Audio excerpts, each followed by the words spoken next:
السلام علیکم، welcome back to my YouTube channel love story novels hub. اس لڑکی نے ادا سے پوچھا جس نے سرخ لہنگا پہنا تھا جبکہ پیٹ کی جگہ سے بلاؤز کافی اونچا تھا۔ شاید امیروں کے ہاں ایسا کرنا عزت کی بات سمجھا جاتا ہے۔ ساتھ کھڑے شخص کو دیکھ کر اسے یہ ہضم کرنا مشکل لگا، لیکن اس نے نکاح کر کے اس دنیا کی ہر ناممکنات کو ممکن بنا دیا تھا۔ حائفہ کی نگاہیں اس شخص کی طرف اٹھیں جو بھیجے ہونٹوں کے ساتھ اسے ہی دیکھ رہا تھا، جیسے ابھی تنہائی میسر آئے تو وہ اسے سزا دے اس کے یہاں آنے کی۔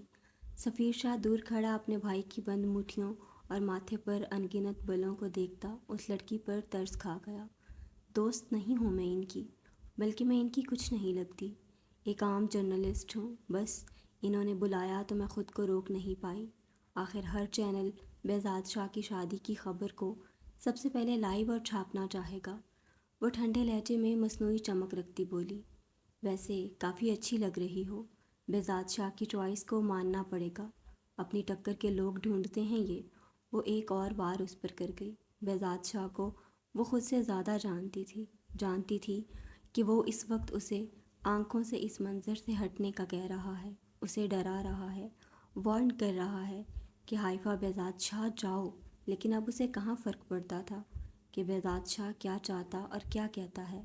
مجھے پتہ ہے، خیر تعریف کا شکریہ، وہ لڑکی بولی تو حائفہ نے تمسخر اڑاتی نگاہوں سے اسے دیکھا۔ Wish you a happy life ahead, وہ بولی اور ہاتھ آگے کیا تو لڑکی نے تھام لیا۔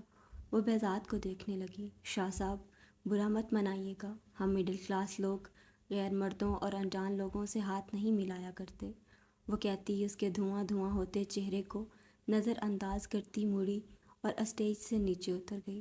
حائفہ سکندر ٹوٹ گئی تھی، بکھر گئی تھی۔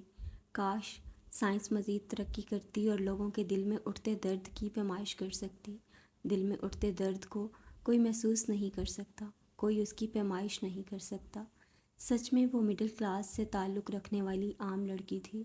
ادا جعفری نے ہنگارہ بھرا، لیکن بہزاد شاہ نے سفیر شاہ کو سلگتی نگاہوں سے گھورا جو کندھے اچکا گیا۔ وہ آگے بڑھتی ایک اور گلاس اٹھا گئی تو بہزاد خود پر سے پہرے ہٹائے اسٹیج سے نیچے اتر آیا۔ سیفی، یہ مجھے نظر نہ آئے یہاں، اسے گھر پہنچاؤ اور اسے تم خود چھوڑ کر آؤ گے گھر، سمجھ آ رہی ہے؟ وہ سفیر شاہ کے پاس آتا بولا، بھائی وہ میرے ساتھ نہیں جائے گی۔ سفیر نے اسے رومان کے پاس کھڑے ہوتا دیکھ پوچھا۔ اس احمق لڑکی کو بخار تھا اور وہ 3 ڈرنکس پی چکی ہے، تو نہ کرتے نکاح، سفیر شاہ جلے لہجے میں بولا۔ سفیر شاہ، اس وقت اگر نہیں چاہتے ہو کہ میں اس کے ساتھ تمہیں بھی جلا کر بھسم کر دوں تو وہ کرو جو میں کہہ رہا ہوں۔ اس نے سامنے دیکھا جہاں رومان نے اس کے کندھے کو تھاما تھا اسے گرنے سے بچانے کے لیے، اور بہزاد شاہ کی برداشت بس یہیں تک تھی۔ وہ آگے بڑھتا کہ سفیر شاہ نے اسے روکا۔ میں دیکھتا ہوں آپ واپس جائیں، اس وقت سارے کیمراز آپ پر ہیں، میں مجبور نہ ہوتا تو اس لڑکی کو اپنے ہاتھوں سے ختم کر دیتا، وہ بولا اور واپس اسٹیج پر چلا گیا، لیکن نگاہیں اب بھی اسی پر اٹکی تھیں۔ اس نے سائڈ پر ہوتے سامنے موجود رومان غازی کا نمبر ملایا، جس نے حیرت سے اسے مڑ کر دیکھا اور پھر کال اٹھائی۔ اس کے کندھے سے بازو اٹھا لو رومان غازی، اسے ہاتھ لگایا یا تمہاری انگلیاں اس کے چہرے پر اس کے آنسو صاف کرنے کے لیے بڑھیں تو جڑ سے اکھاڑ دوں گا بازو سالے۔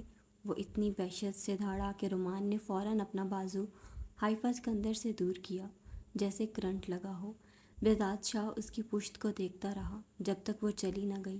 میں چھوڑ دوں گا اسے، سفیر شاہ نے سنجیدگی سے رومان سے کہا، میں اسی طرف، نکلو فوراً، بہزاد شاہ سے منسلک چیزوں پر نظر رکھو گے تو مارے جاؤ گے، وہ سرد سے لہجے میں بولا تو رومان غازی پیچھے ہٹ گیا۔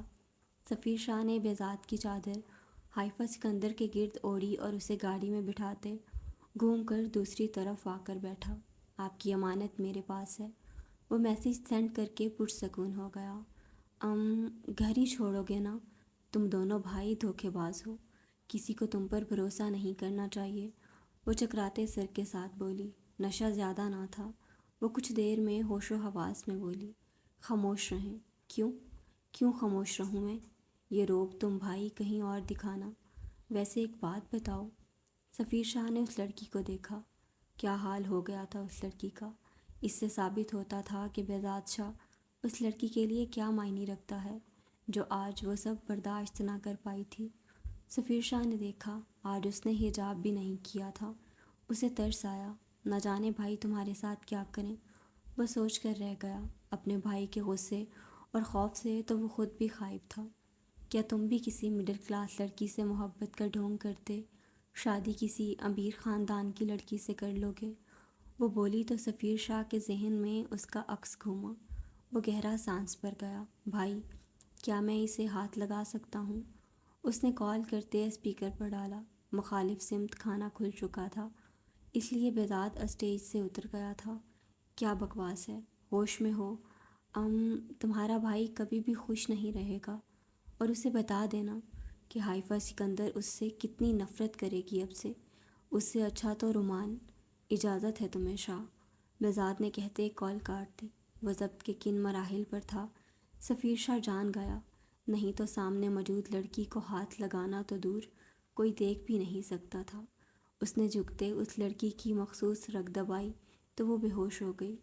اس نے گھر پہنچتے سکندر صاحب کو فون کیا تھا، جنہوں نے بنا کچھ کہے حائفہ کو تھام لیا تھا، پھر اسے اندر لے گئے، جبکہ سفیر واپس جا چکا تھا۔ سفیر واپس آ گیا تھا، اب اسے مہا کو یہاں سے لے جانا تھا۔ میرے گھر سے زیادہ کوئی سیف جگہ نہیں ہے سفیر۔ حازب نے اس کے کندھے پر ہاتھ رکھا، جو پریشانی سے یہاں وہاں چکر کاٹ رہا تھا۔ حازب نے سنا تھا کہ بہزاد نے سفیر شاہ کو اس کی بیوی کو یہاں سے لے جانے کے لیے کہا تھا۔ تمہارے گھر کیسے؟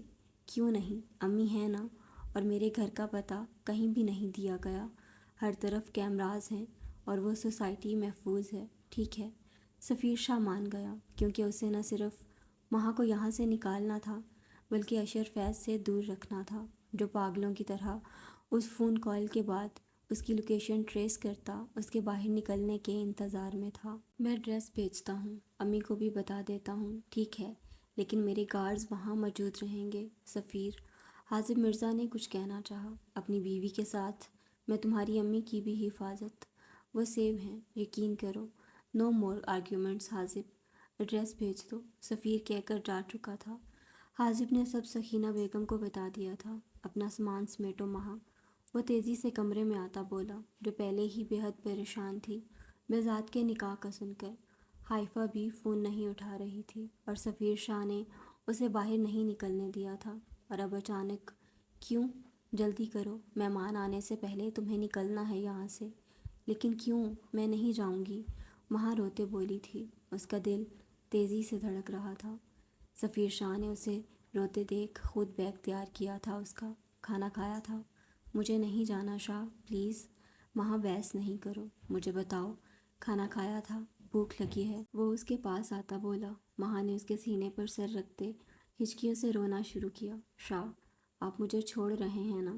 پاگل ہو گئی ہو؟ سفیر شاہ سمجھ سکتا تھا اسے، اس لیے نرمی سے اس کے بالوں پر لب رکھے۔ چلو، وعدہ کریں آپ بہزاد بھائی کی طرح کسی اور سے۔ ہچکی بن گئی تو وہ اپنا جملہ مکمل نہ کر پائی۔ مہا، سفیر شاہ، یہ بات جان لو کہ سفیر شاہ نے جیسے بھی حالات میں تمہیں قبول کیا ہو، تمہارے علاوہ اب اس مقام پر کوئی نہیں پہنچ سکتا۔ سفیر شاہ نے کہتے اس کا ہاتھ اپنے دل کے مقام پر رکھا تو وہ روتے ہوئے مسکرا دی۔ سفیر شاہ نے اس کا چہرہ ہاتھوں میں تھامتے اس کے گالوں پر بوسے دیے۔ بہزاد بھائی، حائفہ بھائی سنبھال لیں گے، ہم کہاں جا رہے ہیں؟ ہم نہیں، بس تم۔ چلو۔ سفیر شاہ اسے لیتا نکل گیا تھا، حازب مرزا کے بتائے ایڈریس پر۔ اس ایڈریس کے سامنے گاڑی روکتے اس نے مہا کو دیکھا، جو اب بھی رو رہی تھی۔ کیا میری جان کو خطرہ ہے؟ وہ خوف زدہ تھی۔ میرے ہوتے ہوئے ایسا ہو سکتا ہے؟ سفیر شاہ نے اسے کھینچتے اپنی طرف جھکاتے استفسار کیا۔ اسے یوں خوف زدہ نہیں چھوڑ سکتا تھا، وہ پہلے ہی 4 مہینے اس سے دور اس نے بے چینی میں گزارے تھے کہ دل اس لڑکی کی محبت پر ایمان لے آیا تھا، اور جو سکون ہوا کرتے ہیں ان کے بغیر تو دل کا آرامد ہی نہیں رہتا۔ سفیر شاہ نے اس کے بال کان کے پیچھے اڑے سے، یہاں سے باہر نہیں نکلنا، کسی صورت نہیں، یہاں میرے ساتھ آئی ہو اور میرے ساتھ ہی واپس جاؤ گی، سمجھ رہی ہو؟ ماں نے تیزی سے سر ہلایا۔ آپ جلدی آ جائیں گے نا سفیر؟ آپ کے بغیر میں نے 4 مہینے بے حد مشکل سے گزارے ہیں۔ آپ نے کہا تھا نا مجھے، آپ سے محبت ہے اور میں نے آپ کی بات کی نفی کی تھی۔ وہ اسے دیکھتی بول رہی تھی، میں نے آپ سے محبت کی ہے سفیر، میں نے اپنی زندگی میں واحد مرد سے محبت کی ہے اور خود سے زیادہ کی ہے۔ یہ سب میرے اختیار میں نہیں رہا اب کہ احساسات اب بڑھتے جا رہے ہیں۔ وہ بولتی جا رہی تھی اور سفیر شاہ دم سادے اسے سن رہا تھا، پھر مسکرا دیا۔ وہ لڑکی واقعی ہی لفظ سکون پر پورا اترتی تھی۔ تمہارا نام بدل کر سکون رکھ دوں؟ سفیر نے پیار سے اس کے چہرے کو دیکھتے کہا تو وہ سرخ پڑی۔ کب آئیں گے؟ جلد ہی۔ سفیر نے اس کے ماتھے پر بوسہ دیا تو ماہا نے آنکھیں بند کرتے اس بوسے کی ٹھنڈک کو دل میں اترتا محسوس کیا۔ پھر سفیر شاہ اسے سکینہ بیگم کے حوالے کر چکا تھا۔ گارڈز موجود ہیں آنٹی باہر، یہ کہیں باہر نہیں جائے گی، کسی بھی صورت نہیں، کسی بھی۔ وہ اپنی بات پر زور دیتا بولا تو وہ سر ہلا گئی، پھر وہ جا چکا تھا۔ سکینہ بیگم اسے اندر لے گئیں۔ سفیر واپس آ گیا اور باقی کے معاملات سنبھالے۔ بہزاد نے سب وقت سے پہلے بند کروایا تھا۔ بہزاد، کاش تم رخصتی بھی ساتھ ہی کروا لیتے۔ وہ فیروز جعفری اور اس کے مہمانوں کو الوداع کرنے آیا تھا۔ جب ادا جعفری اس کے ساتھ چہکتی بے شرمی سے بولی تو سب ہنس دیے۔ جلد اس کا بھی انتظام کروں گا، وہ سنجیدگی سے بولا اور سب کو روانہ کرتا، سب سمیٹتا گھر کے لیے نکلا۔ رات کے 3 بج گئے تھے۔ بھائی، کیا آپ کو یقین ہے یہ سب کام کرے گا؟ بالکل۔ ٹھیک ہے، آگے کیا کرنا ہے؟ بتاؤں گا، ابھی سو جاؤ جا کر، تھک گئے ہو۔ وہ تیزی سے لیپ ٹاپ پر انگلیاں چلاتا بولا۔ حافی بہت غصہ تھی۔ حائفہ، حائفہ بہزاد شاہ نام ہے اس کا سفیر شاہ، اور یہ میں آخری بار بتا رہا ہوں تمہیں۔ اوکے اوکے، کول۔ سفیر شاہ نے ہاتھ ہوا میں اٹھائے اور تیزی سے اس کے بیڈ سے اترا۔ وہ 2 بھائی تھے۔ ان کا پیشہ کیا تھا لوگ نہیں جانتے تھے۔ لوگوں کے سامنے وہ مشہور ڈیزائنرز تھے جو اس وقت سب سے زیادہ ڈیمانڈ میں تھے۔ جس کی مخفی کہانی کیا تھی کوئی نہیں جانتا تھا۔ اس کے بعد بہزاد شاہ نے اپنے آپ کو سیاست میں متعارف کروایا تھا اور پھر بس وہ دن رات ترقی کرتا چلا گیا تھا۔ وہ کس مقصد سے آیا تھا، کیا چاہتا تھا، کوئی کچھ نہیں جانتا تھا۔ وہ کسی عہدے پر فائز نہیں تھا، لیکن پھر بھی کافی شہرت رہی تھی۔ اس کے اتنے اثر و رسوخ تھے کہ سیاست کے ہر عہدے کے لوگوں کو جانتا تھا اور سب سے ملتا تھا، لیکن وہ خود کسی عہدے پر نہیں تھا۔ اشر فیض کی کوئی خبر؟ بہزاد نے سر اٹھائے بغیر پوچھا۔ نہیں، اس کو ابھی معلوم نہیں ہوا، لیکن جلد ہو جائے گا۔ ٹھیک ہے، سو جاؤ۔ بھائی، بولو شاہ، بہزاد نے سر اٹھاتے محبت سے پوچھا۔ حافی آپ سے محبت، وہ شرارت سے بولا۔ سیفی، بہزاد شاہ دھاڑا تو سفیر شاہ فوراً اس کا کمرہ چھوڑتا، دروازہ بند کرتا تیزی سے اپنے کمرے میں چلا گیا۔ کیونکہ بہزاد شاہ اس وقت کتنا پریشان تھا اس سے بہتر کوئی نہیں جانتا تھا۔ جبکہ بہزاد شاہ پھر سے اپنے کام میں مصروف ہو گیا۔ کیا خبر ہے سر؟ آپ کے نکاح کی تصاویر وائرل ہو گئی ہیں۔ صبح آپ کے انٹرویو کے لیے جرنلسٹ آنا چاہتے ہیں۔ ٹھیک ہے، کل 10 بجے، وہ کہتا کال کاٹ گیا اور اٹھ کر باہر نکل گیا۔ حائفہ نے ہوش میں آتے سامنے سکندر صاحب کو دیکھا تو وہ ہچکیوں سے رو دی۔ وہ اسے ساتھ لگاتے اس کے کمرے میں لے گئے۔ کیوں گئی تھیں آپ حائفہ؟ مجھ سے پوچھے بغیر، بتائے بغیر۔ وہ سخت ناراض تھے اس سے۔ بہزاد انہیں بتا چکا تھا سب۔ مجھے نہیں جانا چاہیے تھا نا؟ وہ ہچکیوں کے درمیان بولی۔ بالکل نہیں، صحیح کہہ رہے ہیں آپ بابا، مجھے نہیں جانا چاہیے تھا۔ میرے دل میں اس سے زیادہ درد کبھی نہیں جاگا۔ وہ بولی تو سکندر صاحب کا دل چیر گئی کہ انہوں نے حائفہ سکندر کو کبھی سرد و گرم تک لگنے نہ دیا تھا، اور آج وہ سسکیوں سے رو رہی تھی۔ مجھے بہت درد ہے بابا جان۔ کہاں؟ میں نہیں جانتی۔ کسی کے پیچھے کوئی مر سکتا ہے بابا جان۔ مجھے لگتا ہے میرا دل درد سے پھٹ جائے گا اور میں مر جاؤں گی۔ سکندر صاحب کے دل کی دھڑکنیں تھم گئیں۔ میری جان، میری گڑیا، یہاں دیکھو۔ وہ پل میں فیصلہ کر گئے۔ کسی بھی چیز سے بڑھ کر انہیں اپنی بیٹی کی جان عزیز تھی۔ میں بہزاد سے بات، اب کوئی بات نہیں ہوگی بابا جان۔ وہ نکاح کر چکے ہیں۔ انہوں نے میرا مقام کسی اور سے بانٹ لیا ہے۔ نہیں، وہ آپ سے محبت کرتا ہے۔ یہ جھوٹ ہے، سب سچ ہے۔ حالات ایسے ہیں کہ اسے یہ قدم اٹھانا پڑا۔ یہ بات جان لیں کہ بہزاد کی اکلوتی بیوی ہیں آپ، اور رہیں گی۔ اس سے آگے میں مزید کچھ نہیں سنوں گا۔ وہ آغاز میں نرمی سے اور پھر سختی سے بولے۔ حائفہ سمجھ نہ پائی تھی ان کی بات کا مفہوم، لیکن اس کے دماغ پر یہ بات چپک گئی تھی کہ بہزاد شاہ کی اکلوتی بیوی تھی وہ، اور ایسا اسے اس کے باپ نے کہا تھا، جو جھوٹ نہیں بولتے تھے، لیکن دل نے خاموشی سادھ لی تھی۔ وہ اپنا معاملہ رب کے سپرد کر چکی تھی۔ چلیں سو جائیں۔ سکندر صاحب نے اس کے ماتھے پر بوسہ دیتے اسے اس کی جگہ پر لٹایا۔ آپ چاہتی ہیں کہ میں بھی رو دوں؟ وہ بولے تو وہ تڑپ گئی۔ نہیں بابا جان، بس پھر میں اب آپ کو روتے ہوئے نہ دیکھوں۔ بہزاد شاہ سب ٹھیک کر دے گا، اور یہ آپ کے بابا کہہ رہے ہیں، کسی اور پر نہیں، اپنے باپ پر یقین رکھیں۔ وہ مضبوط لہجے میں بولے تو حائفہ نے گہرا سانس بھرا۔ Good night. وہ اس پر آیات پڑھ کر پھونکتے چلے گئے۔ وہ اندر داخل ہوا تو کمرے میں اندھیرا تھا، لیکن کھڑکی سے آتی روشنی سے مخالف کا وجود بستر میں معلوم ہوتا تھا۔ وہ قریب آیا تو جسم ساخت ہوا، دل کی دنیا جیسے پل میں ویران ہوئی تھی۔ حائفہ سکندر کا وجود سسکیوں سے کانپ رہا تھا۔ وہ تکیے میں منہ دبائے بے بسی کی آخری حد پر تھی۔ بہزاد شاہ کو لگا کسی نے اس کے دل کے بے شمار ٹکڑے کیے ہوں۔ وہ فوراً آگے بڑھا۔ وہ بیوی تھی اس کی، اور سب کچھ کا مطلب کہاں عام ہوتا ہے۔ اسے ہاتھ لگا کر رخ سیدھا کیا تو ہونٹ بھیج لیے۔ اس کا چہرہ آنسوؤں سے تر تھا، آنکھیں خطرناک حد تک سوجی تھیں اور سرخ تھیں۔ بہزاد شاہ نے آنکھیں بند کر کے کھولیں اور جھٹکے سے اسے اٹھا کر بٹھایا۔ حائفہ نے نگاہیں اٹھا کر اس شخص کو دیکھا جسے کم از کم وہ اس وقت اپنے سامنے نہیں دیکھنا چاہتی تھی۔ ہاتھ چھوڑو۔ حائفہ نے اپنا ہاتھ چھڑوانے کی ناکام کوشش کی۔ اور اٹھو، نکلو یہاں سے۔ وہ دھاڑی تھی۔ تمیز بھول گئی ہیں حائفہ بہزاد شاہ، یا میں یہ یاد دلاؤں کہ میں کون ہوں؟ میرے نام کے آگے اپنا نام آج لگایا ہے، دوبارہ مت لگائیے گا۔ وہ انگلی اٹھاتی اسے تنبیہ کرتی بولی، اپنی منقوہ کو اپنے نام سے ہی بلاؤں گا، اور یہ کیا حالت بنائی ہوئی ہے؟ مر گیا ہوں میں؟ نہیں، آپ کے مرنے پر شاید صبر آ جاتا مجھے، لیکن جو آج آپ نے کیا ہے اس پر کبھی صبر نہیں آئے گا مجھے، اور یہ جس حق سے آپ اس وقت میرے سامنے موجود ہیں نا، وہ حق میں بہت جلد۔ بہزاد شاہ نے جھکتے اس کے الفاظ چن لیے تھے۔ Don't you dear حائفہ Behzad Shah, don't. پیچھے ہٹتے وہ سرد انداز میں بولا۔ حائفہ اپنی بے بسی پر اونچی آواز میں رونے لگی تو بہزاد شاہ نے اسے سینے سے لگانا چاہا تو وہ فوراً دور ہوئی تھی، جیسے کرنٹ لگا ہو۔ مجھے سختی پر مجبور نہیں کریں حافی، جائیں یہاں سے۔ وہ اپنے گال بے دردی سے رگڑتے بولی تھی۔ سو جائیں، اور اب جانے کا مت کہیے گا۔ یہ آپ بھی جانتی ہیں کہ مجھے یہاں سے بھیج نہیں پائیں گی میری مرضی کے بغیر۔ وہ یکدم اس کا بہزاد شاہ بن گیا تھا۔ تم نے مجھے دھوکہ دیا ہے۔ وہ اپنا سر تکیے پر رکھتی اذیت کی آخری حد پر تھی، جبکہ وہ اپنے لیے اس کا لب و لہجہ سنتے ہی انگاروں پر لوٹ رہا تھا۔ ایک آنسو بھی نہ نکلے اب۔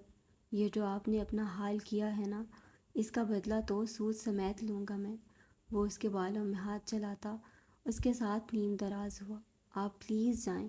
اس دنیا میں اس وقت آپ وہ واحد شخص ہیں جو مجھے اپنے سامنے نہیں چاہیے۔ اور بہزاد شاہ اپنا ضبط آزما رہا تھا، نہیں تو دماغ کی پھولتی رگیں اس بات کا واضح ثبوت تھیں کہ اس کی صبر کی حدود ٹوٹ گئی ہیں۔ حجاب کیوں اترا تھا آج؟ وہ جتنے سرد لہجے میں بولا، حائفہ سب بھولتی اس کی وحشت سے کانپ گئی۔ میں نے جو پوچھا ہے وہ بتائیں۔ اتنی خوشی تھی میری دوسری شادی کی کہ سر سے حجاب تک اتر گیا۔ وہاں کتنے مردوں نے آپ کے بال دیکھے ہیں، آپ کو اندازہ ہے حافی؟ میں نے جو کیا اس کا میں جواب دہ ہوں۔ وقت آنے پر سب بتا دوں گا اور سب ٹھیک کر دوں گا، لیکن جو آپ نے آج کیا ہے وہ آپ زندگی بھر ٹھیک نہیں کر پائیں گی۔ وہ اٹھ کھڑا ہوا۔ حائفہ نے سوجی ہوئی آنکھوں سے اسے دیکھا۔ اپنے رب سے معافی مانگے حافی۔ وہ اس کی طرف آتا، اس پر جھکتا، اس کے کندھے پر سلگتے لب رکھ گیا۔ اور اگر اب دوبارہ روئیں تو سیفی آ کر آپ کو لے جائے گا، اور اس کے بعد آپ جانتی ہیں میں نرمی سے تو ہرگز پیش نہیں آؤں گا۔ بہزاد شاہ اس کی آنکھوں میں دیکھتا بولا، اور اگلی بار میں مر بھی جاؤں نا، تب بھی یہ حجاب نہ اترے سر سے۔ وہ کہتا جس راستے سے آیا تھا وہیں چلا گیا۔ وہاں کو وہ اچھے سے ملی تھیں۔ امی، امی، پری کی آواز گونجنے لگی تھی پورے گھر میں۔ آواز بھی کیا چیخیں تھیں وہ۔ آپ کی بیٹی بھی ہے؟ ماں نے حیرت سے استفسار کیا، کیونکہ کسی نے ایسا ذکر نہیں کیا تھا۔ سفیر نے اسے صرف سکینہ بیگم کا بتایا تھا، ہے ایک جھلی سی۔ وہ تیزی سے اس کے کمرے میں پہنچی جہاں وہ بیڈ پر یہاں سے وہاں کود رہی تھی۔ کیا ہو گیا ہے فری؟ امی چوہا ہے یہاں، وہ یہاں سے وہاں گھومتی بول رہی تھی۔ نہیں ہے کوئی چوہا، انہوں نے اسے تسلی دی، جبکہ مہا تو اسے دیکھ کر ہی رہ گئی۔ وہ مہا کو اپنی عمر سے چھوٹی ہی لگی، بے حد خوبصورت، سفید بھرے گلابی گال، گلابی ہونٹ، بڑی مقناطیسی آنکھیں اور خوبصورت ملائم بال۔ وہ اسے سکینہ بیگم جیسی ہرگز نہ لگی، لیکن وہ سر جھٹک گئی اور اس کی حرکتوں میں مسکرا دی۔ دیکھو مہمان آئے ہیں اور تم کیسی حرکتیں کر رہی ہو گڑیا، وہ بولی تو اس نے بال ہٹاتے سامنے دیکھا جہاں کوئی خوبصورت سی لڑکی اسے دیکھتے مسکرا رہی تھی۔ وہ گڑبڑا گئی اور خفیف سی ہوتی چوہے کو بھولتی بیڈ سے اتری۔ میں معافی چاہتی ہوں، وہ بولی تو مہا کھل کر مسکرائی۔ وہ خوبصورت ہونے کے ساتھ ساتھ خوش گفتار بھی تھی۔ اسے وہ کسی کے جیسے لگی تھی، لیکن کس کے جیسی؟ وہ دماغ پر زور دیتے بغیر اس کی باتوں میں کھو گئی۔ امی یہ کون ہے؟ حاذب کے دوست کی بیوی۔ السلام علیکم۔ فری نے بالوں کا میسی جوڑا بنایا اور جھٹ سے ہاتھ آگے بڑھایا۔ وعلیکم السلام۔ مہا نے مسکراتے اس کا ہاتھ تھام لیا۔ تم بہت خوبصورت ہو، مہا نے کہا۔ میں بھی آپ کو یہی کہوں گی، وہ بولی تو دونوں ہنس دیں۔ چلو آجو کھانا کھائیں، سکینہ بیگم بولی تو وہ دونوں باہر نکل گئیں۔ کھانے کے بعد بھی وہ دونوں ساتھ بیٹھی باتیں کر رہی تھیں۔ کیا آپ کی کوئی دوست ہے؟ فری نے کچھ سوچتے استفسار کیا۔ کیوں؟ بتائیں تو۔ ہاں، کتنی؟ ویسے تو کالج میں بھی ہے، لیکن بہترین دوست ایک ہی ہے۔ اچھا، کیا نام ہے اس کا؟ حائفہ۔ واؤ، تو آپ اسے چھوڑ دیں، وہ کچھ لمحوں بعد بولی تو مہا نے چونک کر اسے دیکھا۔ کیوں؟ کیونکہ اب سے میں آپ کی بہترین دوست ہونا۔ فری بے حد پرجوش تھی اسے سامنے دیکھ کر۔ اس کی زندگی کی پہلی دوستی۔ ہاں تم بھی ہو۔ نہیں، بس میں بننا چاہتی ہوں، وہ ناراضگی سے بولی۔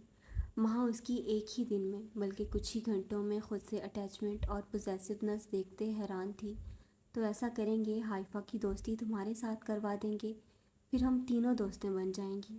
کیا سچ میں؟ بالکل۔ ٹھیک ہے، چلیں میں آپ کو گھر دکھاؤں۔ وہ اسے گھر دکھاتی حاذب کے کمرے کے سامنے رکی۔ یہ حاذب کا کمرہ ہے۔ مہا نے نوٹ کیا تھا کہ وہ اندر نہیں گئی تھی، باقی کمروں کی طرح۔ اندر سے نہیں دکھاؤ گی؟ نہیں، صاف انکار کیا گیا تو مہا متجسس ہوئی۔ کیوں؟ کیونکہ یہ حاذب مرزا کھڑوس کا کمرہ ہے، مجھے جانے کی اجازت نہیں۔ اوہ ایسا کیوں؟ پتہ نہیں، لیکن ایک دن تو یہ میرا ہی کمرہ ہوگا۔ وہ کیسے؟